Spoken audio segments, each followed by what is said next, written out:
A scream ripped through the suburban dawn, raw and jagged, not the playful shriek of a child, but the desperate cry of 13-year-old Ethan Hensley, a boy whose world of quiet routines shattered as rough hands yanked him from his neighborhood sidewalk. His sneakers scraped the pavement, his voice drowned by the snarl of a van's engine.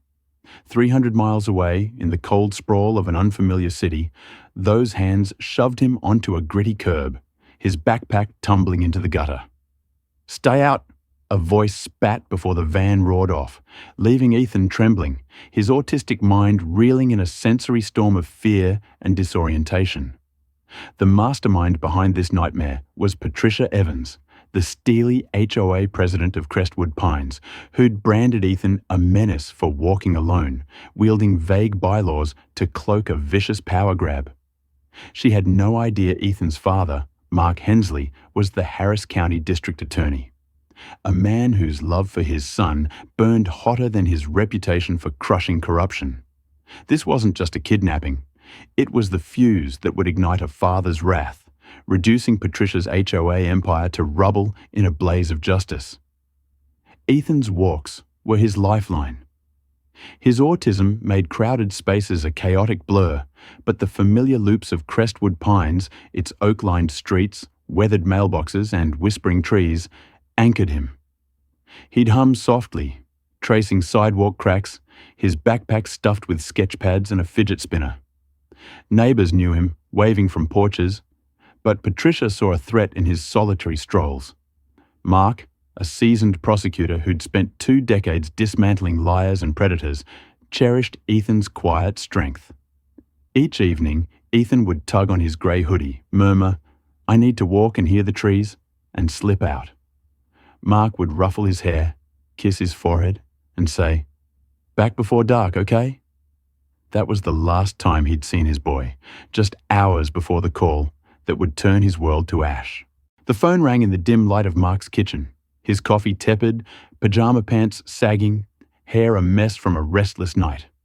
An unfamiliar Arkansas number flashed, probably a telemarketer, he thought, ready to swipe it away. But a prosecutor's gut, honed by years of sniffing out lies, made him answer. "Mr. Hensley?" The voice was hesitant, worn. "We found your son, Ethan, here in Fort Smith, Arkansas. He's safe. He said he was taken while walking in his neighborhood back in Texas. Someone grabbed him, said he couldn't walk alone, took him away for disobeying." The words hit like a sledgehammer. Fort Smith, 300 miles from Crestwood Pines, from the oaks Ethan loved, from the sidewalks he traced daily. Mark's breath caught, his hand crushing the mug until it shattered, shards biting his foot. "Who took him?" he growled, voice a low, dangerous rumble. The man stammered, he mentioned housing authority security, something called Crestwood Pines. Mark's stomach plummeted. The HOA, those self-righteous suburban tyrants with their endless rules, had abducted his son, his gentle, neurodivergent boy, and discarded him across state lines like garbage. War had been declared. Mark and his wife, Laura, tore into the Fort Smith Child Services shelter like a storm, bypassing pleasantries, barreling through glass doors. "Ethan Hensley, where is he?" Mark demanded, his voice cracking, not from fear, but from a bone-deep weariness no sleep could cure. A social worker led them down a dim hallway, reeking of disinfectant and despair, mumbling about giving Ethan a sandwich to comfort him. Mark barely heard her over the hammering in his chest. The door swung open, and there was Ethan, hunched in a metal chair, knees pulled tight to his chest, still in yesterday's clothes. Grey hoodie torn at the collar, jeans streaked with mud, sneakers stiff with dirt. His backpack lay beside him, crusted and unopened. His dark hair was matted, his face pale. He looked up, eyes blank for a heartbeat, then recognition sparked. He sprang forward, crashing into Mark's arms, then Laura's, then back again, clutching his father like a lifeline. His hands shook, fingers digging into Mark's shirt, breath rapid and shallow. "You're okay, buddy," Mark whispered, cradling his son's face, though the words felt hollow. Ethan didn't speak at first, just clung tighter. Then, in a voice barely above a whisper, he said, I didn't break anything. I didn't hurt anyone. Laura stifled a sob as Ethan continued, his voice trembling. They said I broke rules, said I couldn't walk alone. He parroted the words like a script he couldn't comprehend. I was going home. I know the way. I always know it. But they said I was loitering, that I couldn't roam unsupervised. His expression shifted, eyes widening, lips quivering. They put a bag over my head, he blurted. I couldn't see. I couldn't breathe. I kept saying I live there, but they said I didn't follow policy. They said I was a risk, that people were scared. Mark's gaze dropped to Ethan's wrists. Angry red welts circled them, carved by zip ties. He turned his son's arm gently, tracing the marks. Laura's hand flew to her mouth, tears spilling. A risk, Ethan muttered, staring into nothing.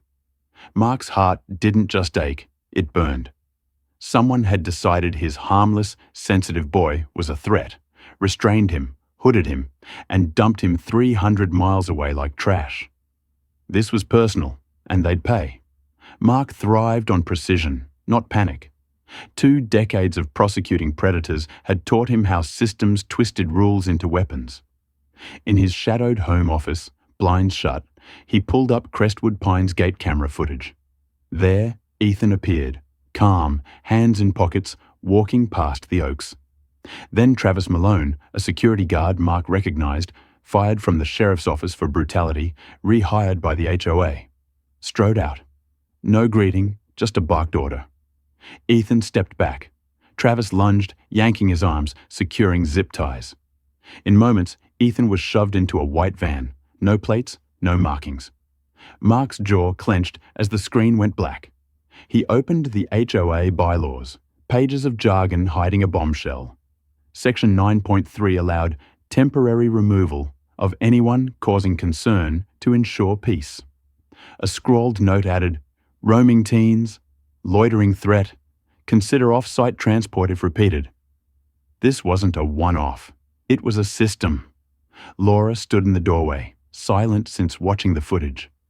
This is kidnapping, she said, voice brittle. Mark closed his laptop, stood, and met her gaze with cold resolve. No, he said. It's force under false authority against a minor, without consent or cause. They used policy as a weapon. Now they'll face mine. He grabbed his keys. Where are you going? She asked. To remind them, he replied, that I don't just prosecute strangers. I take down anyone who thinks they're untouchable. Mark didn't hesitate. He called the county sheriff, then a federal task force contact from trafficking cases. By noon, black SUVs and CPS vans rolled into Crestwood Pines. Residents gawking as agents in vests stormed the HOA office. A prim brick building with cameras and etched glass doors. Inside, chaos reigned. Agents seized a server and unlocked a closet, revealing hundreds of files. Children's names, photos, labels like loiterer and threat. Mark walked in, the air shifting with his presence. He lifted a file. Kids' faces stared back. You tracked minors, he said, voice low. You labeled them criminals. An agent flipped through another folder. This is a targeting operation, illegal and unauthorized. As Travis was cuffed, Mark stared him down. You assaulted my son, built a system to excuse it. Logs and a behavioral protocol for HOA minors draft showed 3 years of this madness. This is premeditated abduction, Mark said. Federal kidnapping.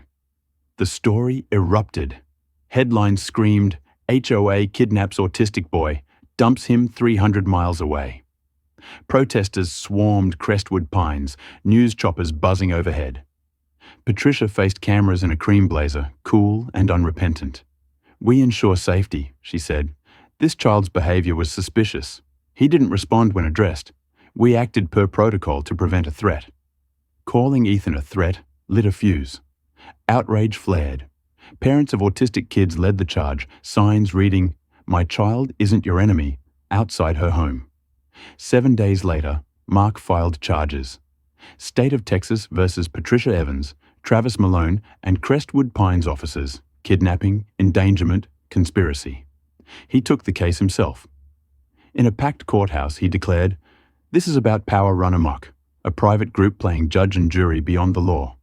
Witnesses, parents fined for their kids' disruptions, testified. Evidence of years-long surveillance buried the defense. Travis got 14 years, Patricia 11, no parole. The HOA was dissolved, gates torn down, bylaws voided, control handed to the county. Outside, Mark stood with Ethan, speaking as a father. "If you think power lets you harm a child, I'll find you. Not just as a DA, but as a dad." Applause rose. A father's win. A month later, Ethan began healing, walking with Mark and Laura, listening to trees again. The Ethan law banned HOAs from restricting kids' freedom nationwide. One night, Ethan asked, "Are you proud of me?" Mark smiled. "More than anything, because you still hear the trees." That was the real victory. Ethan's peace restored, a system crushed for good.